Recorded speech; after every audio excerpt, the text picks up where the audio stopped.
galerinha do canal do Simples Cursos, tudo bem com vocês? Espero que estejam todos bem. Todos bem, né? Estamos aqui mais uma vez, eu, professor Thiago Vieira, o Cavaco, vim continuar a aula de termodinâmica aqui. Eu gravei a primeira parte e vamos ver agora a segunda parte de termodinâmica. A gente começou vendo a parte de transformações gasosas sob a ótica da primeira lei da termodinâmica, que nada mais é do que uma simples conservação de energia. Você tem que a variação da energia interna é a quantidade de calor menos o trabalho. Ou seja, aquilo que o gás vai acumular é igual ao tanto de calor que ele recebe, ou seja, é uma forma de energia, né, o calor, menos aquilo que ele gasta para realizar trabalho. Tranquilo?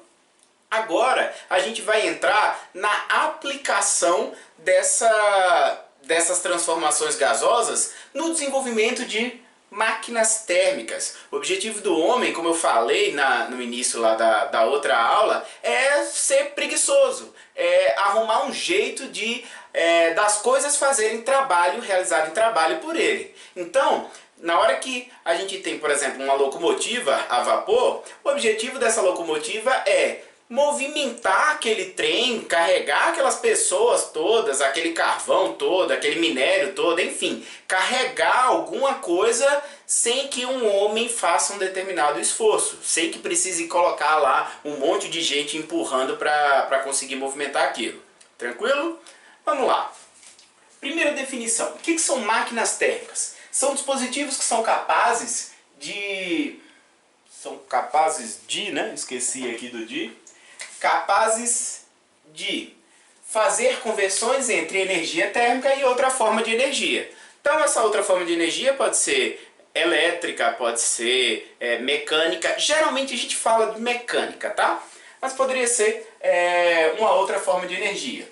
Então, motor térmico. A gente vai dividir essas máquinas térmicas em dois grandes grupos. O motor térmico e o refrigerador ou máquina frigorífica. O que é um motor térmico? Ele vai transformar energia térmica em energia mecânica.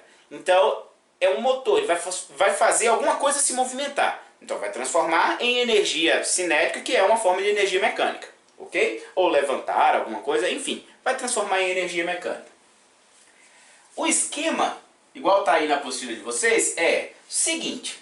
Se calor é uma forma de energia, e energia e trabalho eles são intimamente ligados, né? Trabalho é como se fosse uma transferência de energia, ora, dá para eu pegar esse calor e aproveitar para realizar trabalho. Trabalho e energia estão bem ligados, então essa é a ideia. Se eu tenho aqui uma fonte quente e uma fonte fria, naturalmente vai ter um fluxo de calor saindo daqui para cá. O objetivo de uma máquina térmica é pegar parte dessa energia que está saindo aqui e desviar, em vez de usar para ser rejeitado para a fonte fria, a gente usa para realizar alguma forma de trabalho. Beleza? Então, pela própria conservação da energia, dá para a gente ver, ó, até pela direção das setas, que a quantidade de calor Q1, o tanto que você retira da fonte quente, é igual a o tanto que você rejeita para a fonte fria, mais o trabalho que você usa, a parte da energia que você utiliza para realizar trabalho. Então, a gente tem que Q1 é Q2 mais o trabalho, ou então que trabalho é Q1 menos o Q2. Ok? Aí, a gente define o rendimento de uma máquina térmica. Essa ideia de rendimento vem lá da mecânica. Então, lá da física do primeiro ano, que é o seguinte, o rendimento de alguma coisa é aquilo que você consegue realmente utilizar dividido pela quantidade total de energia gasta, ou na verdade, lá na mecânica a gente vê primeiro como potência útil sobre potência total. Então, aqui, como a gente está trabalhando com quantidade de calor, vai dar praticamente a mesma coisa. É a quantidade de calor, ou a energia útil, dividido pela energia total gasta. No caso aqui, o que a gente está utilizando? Qual é a energia que a gente está utilizando realmente para alguma coisa? É essa parte que está virando trabalho. E qual é o total gasto? É isso que a gente precisou retirar da fonte quente.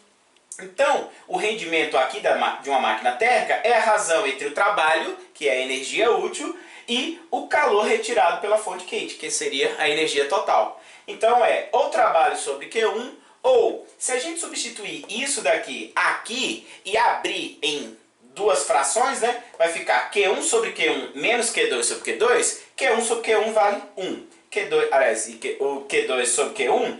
E aí vai ficar 1 menos Q2 sobre Q1. Essa é a fórmula de rendimento de uma máquina térmica. Tranquilo? Aí vem a seguinte observação.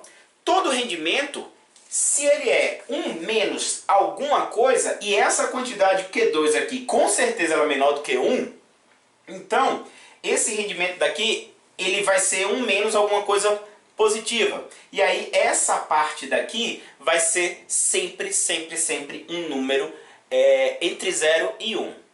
Ele pode ser igual a 0, que não faria sentido nenhum. Se fosse igual a 0, significa que o trabalho é 0. Ou seja, você não tem uma máquina térmica. Você está deixando a quantidade de calor passar todinho. E, teoricamente, ela poderia ser igual a 1 só se o Q2 fosse igual a 0. Beleza? Mas olha só, na prática, a gente pode tirar esse igual, tanto daqui quanto daqui. O rendimento ele nunca vai ser 100%, nunca vai ser 0%. 0% não pode ser porque senão não seria uma máquina. E 100%, gente, para esse rendimento daqui ser 100%, o Q2 teria que ser igual a 0. Se não vai ter calor nenhum vindo para a fonte fria, essa fonte fria, teoricamente, ela seria descartável. Ou seja, você não precisa dela, não está indo nada para o lado dela. Só que é impossível você ter a geração de calor, né? Você ter a transmissão do calor se não tiver uma diferença de temperatura. Ou seja, tem que ter uma fonte quente, tem que ter uma fonte fria. Então é impossível você chegar aqui e fazer uma máquina que esse Q2 aqui seja igual a 0. Porque senão isso estaria dispensando a fonte fria. É impossível você ter fluxo de calor se você não tem dois corpos, dois sistemas com temperaturas diferentes. E é disso que trata a segunda lei da termodinâmica. Eu trouxe aqui para vocês dois enunciados da segunda lei. Segundo Kelvin e Planck. Então, como o enunciado é muito grande, eu vou ler, tá? Não decorei não. É impossível construir uma máquina que, operando em transformações cíclicas, essa parte daqui, ó, ela é bem importante, tenha como único efeito transformar completamente em trabalho a energia térmica recebida de uma fonte quente. Por que eu estou falando, por que eu dei um destaque aí nessa parte de operando em transformações cíclicas? Gente, quando você está estudando lá transformações gasosas, quando ainda está na primeira parte, né, de termodinâmica, vocês devem lembrar da transformação isotérmica. Na transformação isotérmica, como a temperatura é constante, o ΔU é igual a 0. E aí eu coloquei lá na primeira aula que Q é exatamente igual ao trabalho. Aí você poderia pensar, ó, é só fazer uma máquina que tenha uma isotérmica. Gente, só que uma máquina que tem uma isotérmica, isso seria uma transformação aberta. Ela iria funcionar, só que depois acabou. Não teria como ela ficar repetindo, ela continuar funcionando. Por quê? A ideia de uma máquina térmica é você fazer ela operar em ciclos, você voltar para o estado inicial. Então tem lá motor a 4 tempos, você tem todo um processo que se inicia, termina e depois volta de novo para a mesma condição inicial. Ou seja, tem que operar em ciclos, porque senão o motor ia parar, o motor ia fazer uma transformação, ia ter uma explosão, digamos, e acabou. Não ia ter mais nada, beleza? Então tem que operar em ciclos. Operando em ciclos, aí é impossível você converter calor em trabalho, ok? Então em uma transformação só, se a gente tem uma isotérmica, tudo bem.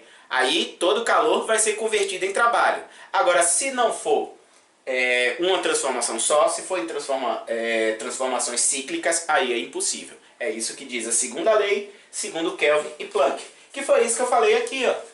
Na hora que eu falei que Q2 não pode ser 0, é impossível você ter um rendimento de 100%. É o que ele colocou. É impossível, operando em transformações cíclicas, tenha como único efeito transformar completamente, ou seja, 100%, em trabalho, a energia térmica recebida de uma fonte quente. Tranquilo?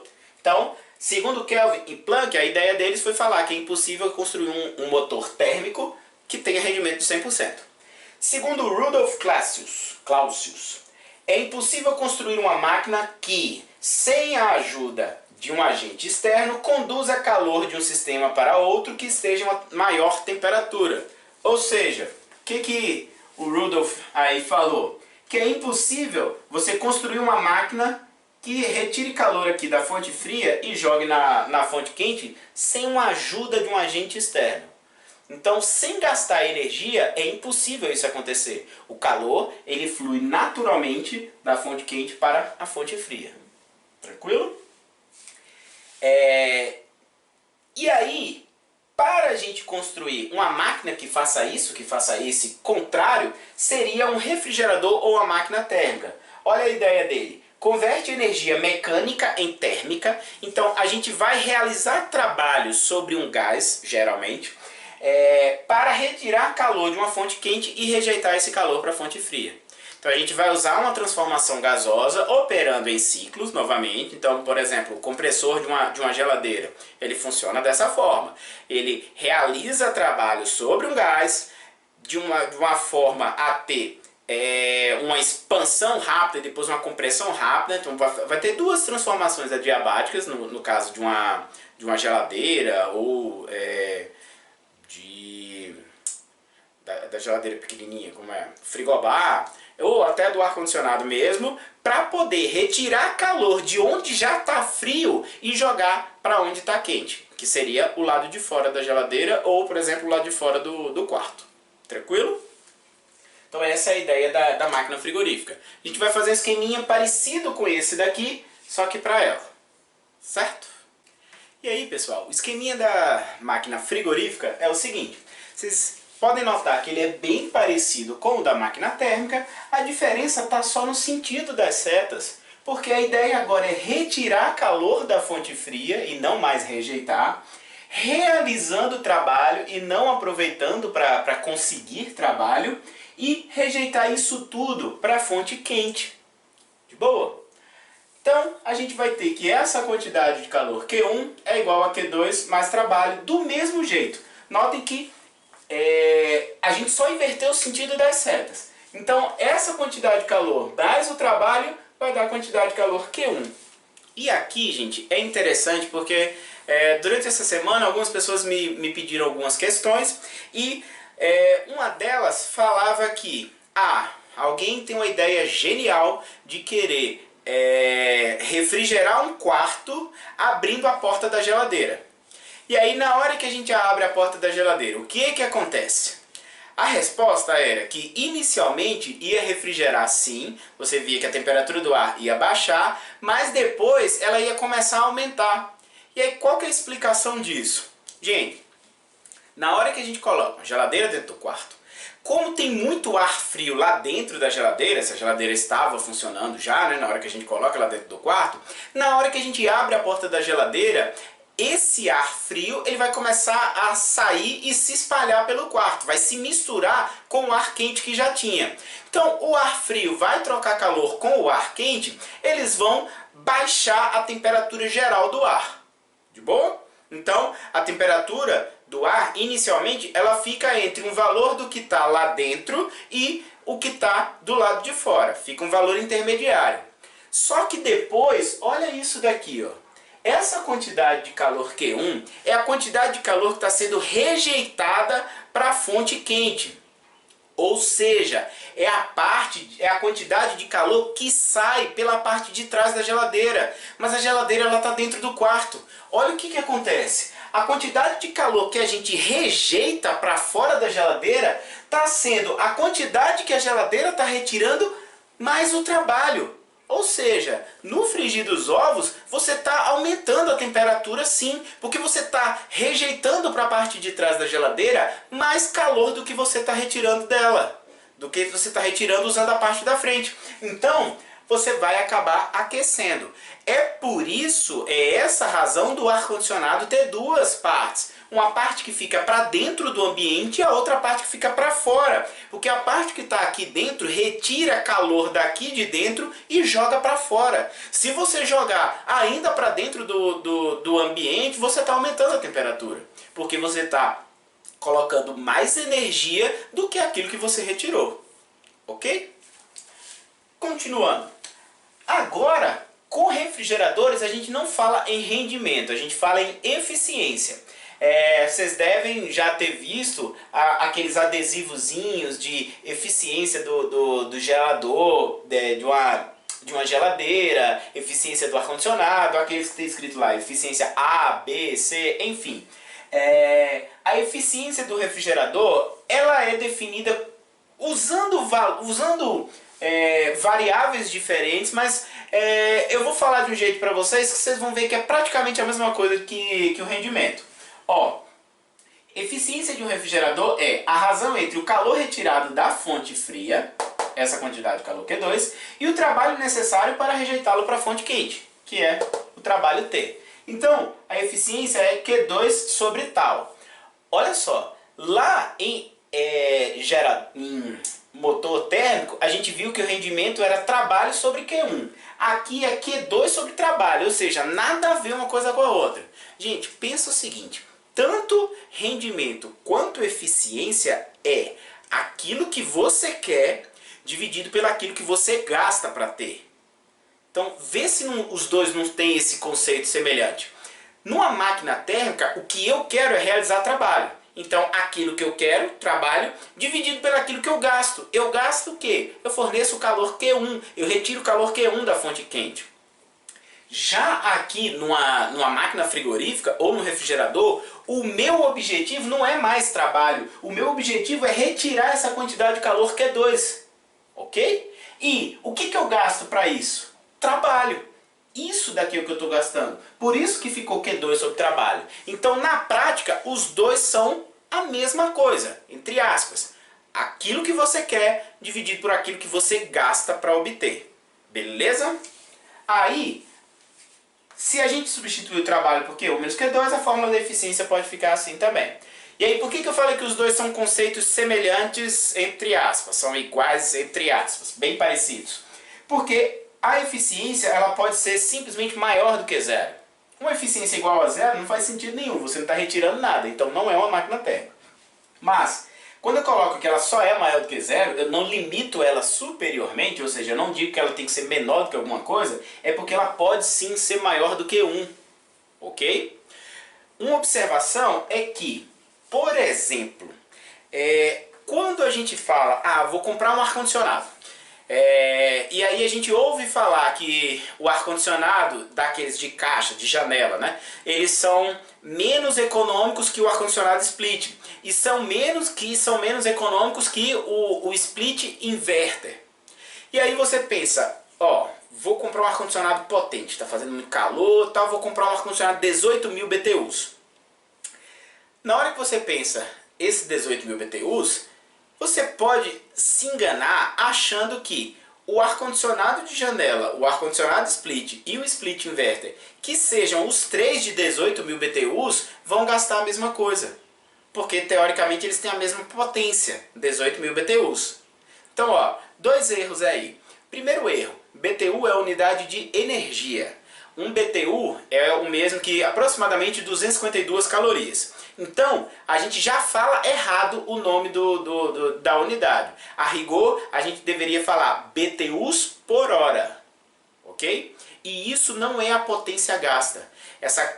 Quando a gente compra um ar-condicionado de 18.000 BTUs por hora, isso é esse Q2. É a quantidade de calor que esse ar-condicionado está retirando num determinado intervalo de tempo, que é no caso de 1 hora. Então, um ar-condicionado de 18.000 BTUs, ele vai tirar 18.000 BTUs para cada hora. 18.000 BTUs de calor para cada hora. Beleza? Tá, e o consumo dele? Se a eficiência, gente, é Q2 sobre o trabalho, a diferença entre o ar-condicionado split, o split inverter e o split e o ar-condicionado de janela é exatamente aqui, O consumo está aqui no trabalho. Na hora que a gente vê lá a potência de um ar-condicionado, a potência é esse trabalho que ele está fazendo dividido pelo tempo. A capacidade de refrigeração é que é o Q2 dividido pelo tempo. Beleza? Então, os três ar-condicionados de 18.000 BTUs, eles vão retirar a mesma quantidade de calor, só que aquele que é mais eficiente vai gastar menos trabalho. Como a eficiência é inversamente proporcional, ele vai ser mais eficiente, ele vai ser mais econômico. De boa? Então é por isso que você pode ter três aparelhos de ar-condicionado com o mesmo BTU, né? Com a mesma capacidade de refrigeração, só que um é mais econômico do que o outro. Ok? Aí eu acabei não colocando no motor térmico, então eu resolvi juntar aqui os dois para vocês não ficarem sem exemplo de como fazer isso, né? Como é que a gente vai pegar um gás, usar transformação gasosa para poder obter uma máquina térmica? Olha só, exemplos de máquina térmica. Um motor térmico, primeiro. Eu posso pegar aqui uma quantidade de água, aquecer essa água ela vai virar vapor. Esse vapor eu faço ele passar por uma turbina aqui, ó. Tá vendo aqui as pás? E aí, depois que passa por essas pás, ele vem aqui, passa por um condensador. Então, esse daqui roxinho que eu coloquei é como se fosse água fria passando por aqui para poder trocar calor com isso daqui do ambiente e tornar esse vapor líquido novamente. E aí ele volta para cá. Beleza? Aí olha a ideia, por que que uma máquina térmica, o ideal é que ela seja feita em ciclos? Gente, quem vai fornecer essa quantidade de calor aqui é, por exemplo, o carvão. Então, vocês já devem ter visto em filmes, por exemplo, alguma máquina térmica funcionando, os caras lá, ó, jogando carvão para dentro da máquina o tempo todo. Por quê? Porque uma vez que o carvão foi consumido, você tem que colocar mais. É a mesma ideia do carro. A gente vai lá, põe gasolina, anda, roda. Quando o carro mostra que está sem gasolina, a gente vai lá, põe mais gasolina e por aí vai. Então, a gente precisa sempre estar colocando combustível para poder realizar essa queima e aquecer a água. Se essa água ela não retornasse aqui, além de colocar o combustível, a gente ainda teria que colocar a água. Então ficaria completamente inviável. Você teria que ter dois reservatórios, um reservatório do combustível e um reservatório da água que a gente está usando para transformar em vapor e movimentar aqui. Beleza? Então, ó, onde é que estão cada uma das coisas que a gente viu nessa máquina térmica? Ó, aqui está a quantidade de calor Q1. Porque eu estou pegando a fonte quente, que é o carvão queimando, né, o calor liberado pelo carvão, e jogando aqui. Aí eu transformo isso daqui em vapor, esse vapor movimenta a turbina. Tá vendo como a gente transformou calor em energia mecânica? Essa movimentação daqui é justamente o trabalho. E como eu tenho água no estado de vapor e eu vou transformar ela no estado líquido de novo, eu preciso perder calor. Então aqui, ó, o calor sai. Essa é a quantidade de calor Q2. Tranquilo? Então estão aqui as três grandezas envolvidas aí na operação de uma máquina térmica. Boa? E também o refrigerador. O que acontece lá atrás da geladeira? Bom, atrás da geladeira a gente tem, ó, um filamentozinho daqui, se você olhar direitinho, é tipo uma serpentina, né? E por dentro do congelador a gente tem algo parecido também. Só que aqui, ó, a gente vai ter um compressor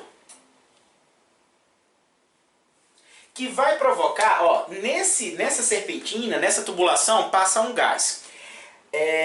Esse gás, ao passar por aqui, ele vai sofrer uma compressão adiabática.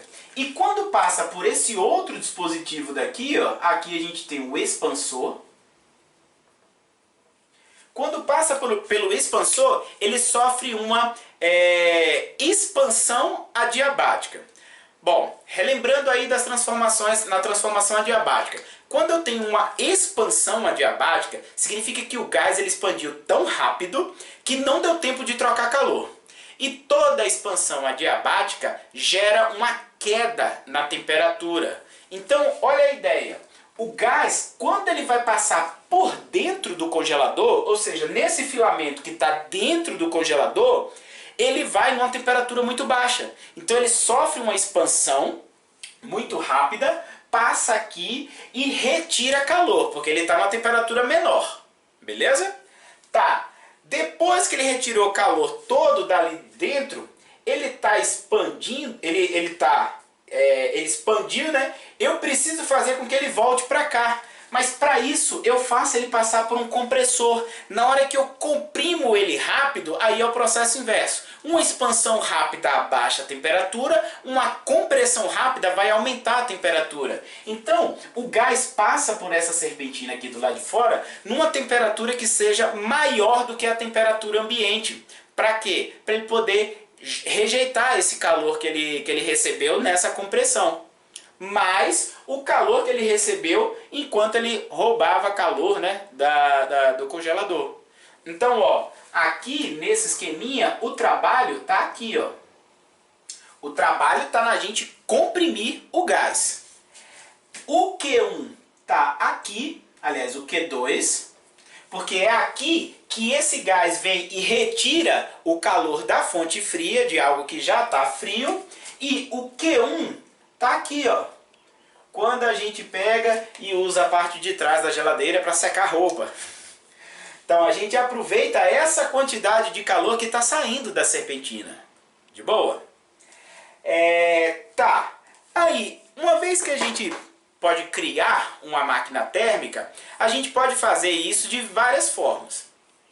Teve um cara, Carnot, não sei o primeiro nome dele, mas ele, estudando máquinas térmicas, ele fez lá umas continhas, fez lá os cálculos dele, mais com menos, tal, dá menos, tudo, fez multiplicação, não sei o que. E aí ele viu que de todos os ciclos possíveis, existe um que ele é o que tem o maior rendimento de todos. Ele batizou de ciclo de Carnot. Esse ciclo ficou conhecido como ciclo de Carnot. E como é que é formado esse ciclo? Ele é formado por duas isotérmicas e duas transformações adiabáticas alternadas. Então eu tenho uma isotérmica, uma diabática, uma isotérmica, uma diabática. A gente tem que alternar. Então são quatro transformações. Só dando um spoilerzinho, essas transformações estão aqui, ó. As vermelhas são as adiabáticas e as azuis são as isotérmicas. Então todas são sempre caindo, né? São sempre curvas, mas lembra que a diabática ela cai mais rápido do que a isotérmica.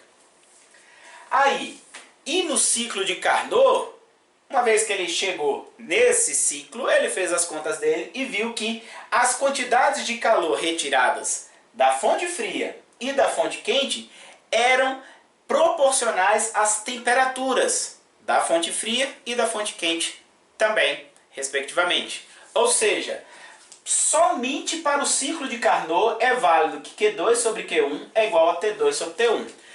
Lembrando que essas temperaturas aqui tem que ser as temperaturas absolutas. Tem que ser a temperatura na escala Kelvin. Não pode ser na escala Celsius, na escala Fahrenheit. Tranquilo? E aí, Carnot ele chegou nessa conclusão por meio de dois postulados. O primeiro postulado dele, ó, o que são postulados? Postulados são coisas que você afirma sem precisar provar, desde que elas possam ser usadas para explicar a realidade, para explicar uma coisa que realmente acontece. Por que eu estou falando isso? Porque meus alunos, alguns ex-alunos, na verdade, eles, quando eu dava essa aula, eles falavam: ah, então, Cavaco, na hora que eu for resolver lá a prova, você não pode me dar errado, não. Eu posso postular aquilo. E aí você tem que aceitar e pronto. Não é bem assim. Você postula, você não precisa provar aquilo. Mas esse postulado tem que ser usado para explicar a realidade. Então, ó, primeiro postulado de Carnot. Nenhuma máquina operando entre duas temperaturas fixas pode ter rendimento maior que a máquina ideal de Carnot. Isso daqui é muito importante, tá? Eu esqueci de comentar. Ela foi uma máquina idealizada. É muito doido isso, porque ele vai lá e bota essa banca toda. Ah, não, a minha máquina é a melhor de todas. Aí a galera, tá bom, então faz aí. Só que essa máquina ela é ideal, ela não consegue ser reproduzida. Beleza? Vê se faz sentido. Precisa de duas isotérmicas, uma isotérmica é muito difícil de conseguir, né? Afinal, ela tem que ser um processo lento para dar tempo de trocar calor e não ter variação da temperatura. E de duas adiabáticas. Também é difícil, né? Não tanto quanto as isotérmicas, mas no processo adiabático não tem troca de calor, isso é praticamente impossível. Então, essa máquina dele é uma máquina que ele não conseguiu fazer, é uma máquina que ele imaginou. Então, no ciclo de Carnot, ou seja, numa máquina que se fosse possível e ela fosse possível de construir, ela operasse sob o ciclo de Carnot, ela tem o maior rendimento de todos entre essas duas temperaturas. Ok? Segundo postulado, ao operar entre duas temperaturas, a máquina ideal de Carnot tem o mesmo rendimento, qualquer que seja o fluido operante. Ou seja, a gente não está falando aqui em transformações gasosas. O que essa máquina de Carnot fala é que não importa qual é o gás. Se você vai usar H2, se você vai usar O2, se você vai usar N2, não importa qual seja o fluido operante, o rendimento vai ser exatamente o mesmo. Tranquilo? Aí eu coloquei dois exemplos. O motor operando segundo o ciclo de Carnot e um refrigerador operando segundo o ciclo de Carnot. Por que eu coloquei os dois? Para vocês perceberem que os dois são praticamente iguais. A diferença está no sentido em que o ciclo é percorrido. Ó.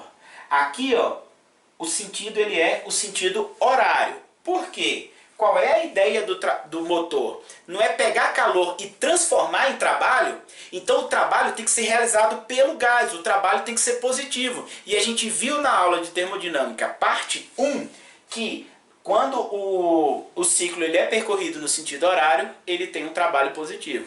E o trabalho do ciclo é simplesmente a área do ciclo.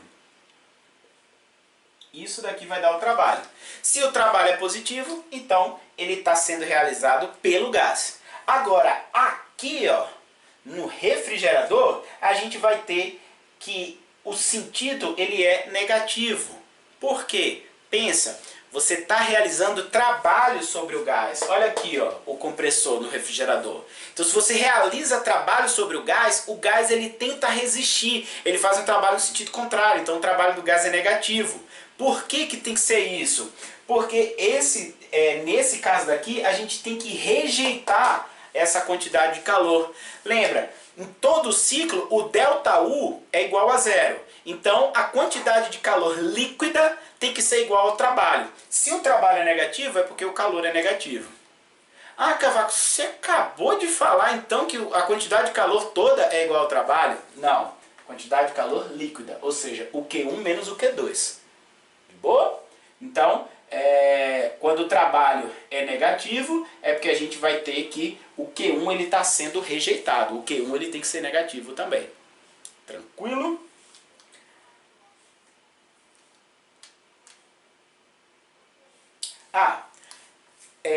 Para finalizar, como essa relação daqui é válida, se a gente substituir lá na expressão do rendimento, a gente vai ter que o rendimento do motor térmico de Carnot é 1 menos T2 sobre T1. E isso daqui só vale para o ciclo de Carnot. Não vale para outro ciclo. Para outro ciclo você tem que colocar 1 menos Q2 sobre Q1, que era a fórmula normal. Só que como Q2 sobre Q1 é igual a T2 sobre T1 dentro do ciclo de Carnot, operando no ciclo de Carnot, a gente vai ter que o rendimento de Carnot pode ser dado assim. Da mesma forma, a eficiência do refrigerador de Carnot. Se a gente substituir essa relação aqui, a gente faz umas continhas a mais e chega nisso daqui. Aí olha como é interessante, como essas expressões elas fazem total sentido. Gente, para o rendimento aqui ser 100%, o T2 tem que ser zero. Ou seja, a temperatura da fonte fria deveria ser 0 Kelvin. Então, o que essa expressão está dizendo, junto com a lei a segunda lei da termodinâmica, é que é impossível a gente atingir o 0 Kelvin. Porque é impossível a gente atingir aqui o rendimento de 100%. Ok? E no refrigerador, não sei se vocês já repararam, quando está mais quente, a gente vai lá e aumenta a potência, por exemplo, do ar-condicionado ou da geladeira para poder conseguir gelar os alimentos lá dentro, no caso da geladeira. Agora, se você esquece de alterar essa potência da geladeira, essa capacidade de refrigeração dela, na verdade, e começa a fazer mais frio, vai entrando aí no inverno, como a diferença de temperatura entre o que está dentro da geladeira e o que está do lado de fora diminui, a gente aumenta a eficiência. Ou seja, as geladeiras, os aparelhos de ar-condicionado, eles trabalham de forma mais eficiente em dias mais frios. Apesar disso daqui ser válido só para o ciclo de Carnot, a gente pode afirmar isso sim. Já aconteceu, por exemplo, de eu ter uma geladeira antiga, dessas que o congelador ela é de uma porta só, então você tem um congelador, uma pequena portinha por dentro e a porta que fecha ela toda. Então ela não é dividida em duas partes. Já aconteceu de eu colocar um suco de caixa de 1 litro dentro de uma geladeira assim. Ela estava na posição de maior potência e o congelador, a geladeira em si, na verdade, chegou a congelar o litro inteiro de suco. E ela não estava dentro do congelador, ela estava embaixo. Por quê? Aumentou tanto, mas tanto a eficiência dela que chegou a congelar do lado de fora. Lógico que estava na primeira prateleira, estava mais perto aí do congelador. Mas mesmo assim, foi uma eficiência muito alta. Tranquilo? Para encerrar, galera, vamos ver o ciclo de Otto, que ele é utilizado nos motores a gasolina, nos motores a combustão. Esses motores, eles são motores ditos de motores de 4 tempos. É bom a gente saber o que acontece em cada um desses 4 tempos e é bem tranquilo da gente saber. Olha só, o primeiro tempo é a admissão. Nesse tempo, nessa fase aí do ciclo, a gente vai ter que o pistão ele vai abaixar, ele está no ponto mais alto possível para ele. Ele vai começar a abaixar com a válvula de admissão, ou seja, que está admitindo, que está permitindo que o combustível, a mistura na verdade, ar mais vapor de gasolina, vapor de álcool, enfim, o vapor do combustível entre. Então ele desce como se fosse, imagina que a gente tem uma seringa e a gente está puxando o pistão da seringa. Então ele puxa, ele meio que abaixa a pressão lá dentro, só que ele diminuiria, né, a pressão, porque a gente está aumentando o volume, só que aí o gás vai lá e compensa, aumentando a quantidade de gás que tem lá dentro. Ou seja, na hora que a gente desce o pistão, entra uma mistura de combustível mais ar, beleza? Então essa é a fase de admissão, beleza. Depois a gente vai ter uma fase de compressão. O pistão ele volta a subir, só que dessa vez com a válvula de admissão fechada. Então as duas válvulas, são duas válvulas fechadas e esse pistão ele começa a subir e comprimir a mistura.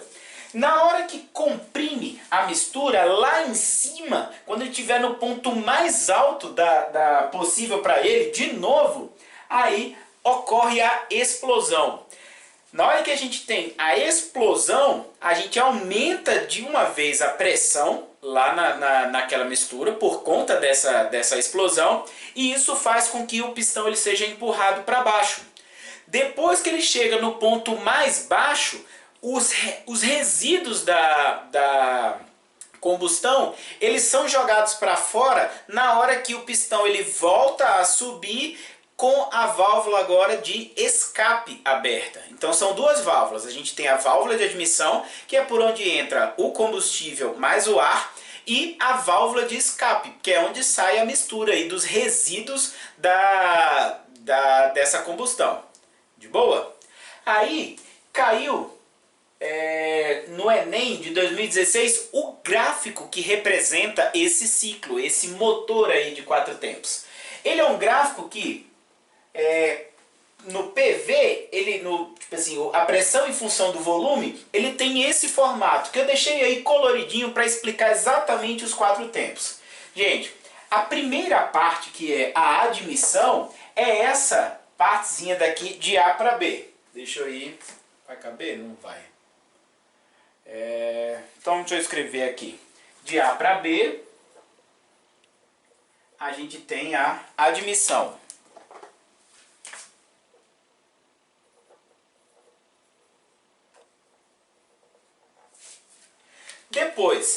Depois da admissão a gente vai ter uma compressão, só que essa compressão ela acontece de forma rápida. E a gente viu que processos rápidos são processos adiabáticos, que não dá tempo de trocar calor. Então, ó, de A para B a gente tem uma admissão e é um processo isobárico. É uma expansão isobárica. Aí, de B para C, a gente vai ter o segundo, que é a compressão. E a gente tem um processo que é adiabático.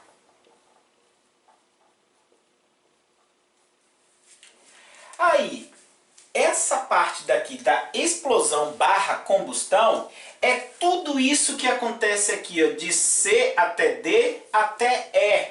Ou seja, a gente tem dois trechos representando aí esse terceiro tempo. Porque na verdade acontecem duas coisas nesse terceiro tempo. A gente tem a vela de ignição solta uma faísca, isso ocorre aqui em C. Preciso de colocar os cintis aqui da diabática. Solta a faísca e provoca combustão, empurrando o pistão para baixo. Então, ó, aqui a gente tem uma explosão. Por que a explosão está em C necessariamente? Porque nota que de C para D a gente teve um aumento da pressão muito brusco. Por quê? Por conta da explosão. A reação ela é tão violenta que aumenta a pressão de forma muito rápida. E o volume ele praticamente não varia. Aí só depois é que a gente tem a expansão, tá vendo? Então só depois que o gás ele expande empurrando o pistão. Então exatamente no ponto C a gente tem a explosão.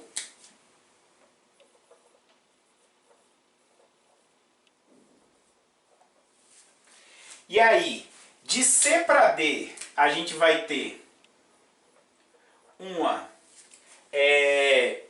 isovolumétrica.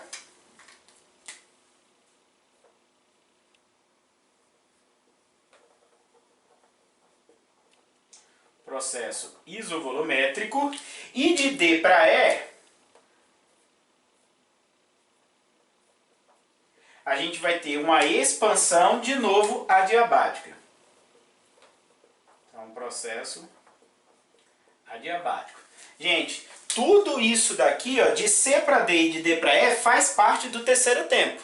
Ok? Na questão do Enem, ele pergunta, essas etapas estão representadas a seguir, em que momento teve a centelha? Ou seja, em que momento a vela de ignição soltou lá uma faísca elétrica? Exatamente no ponto C. Ele deu esses 5 pontos e pergunta A, B, C, D ou E? E a resposta é no ponto C. Exatamente no ponto C que a gente tem a explosão. E por último, notem que de E para B,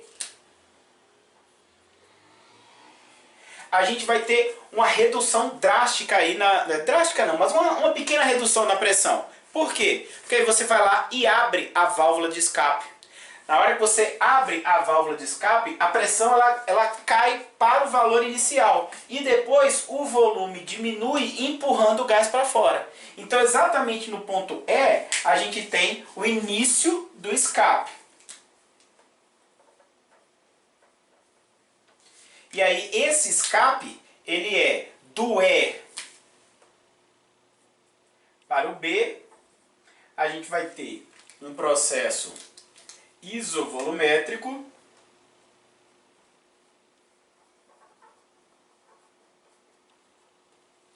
Que é muito rápido, tá? Essa queda é muito brusca, da mesma forma que a gente tem uma subida brusca aqui do C para o D. Isso acontece em frações de segundo. E depois do B para o A, a gente vai ter a um processo isobárico, porque uma vez que você abriu, que a pressão caiu, agora na hora que você está empurrando os gases eles estão com um contato, entre aspas, com o meio externo, porque é um recipiente aberto. Então a pressão do gás ela é o tempo inteiro igual à pressão de fora. Então por isso é um processo isobárico.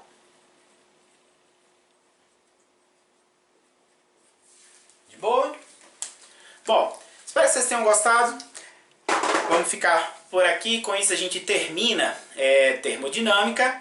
E deixem seu like, compartilhem aí, falem do canal para os amigos, divulguem aí com quem vocês querem ajudar, porque a nossa intenção é essa. Tentar ajudar todo mundo que não está com condições de assistir essas aulas nesse período. Tranquilo? Valeu, galera. Até a próxima.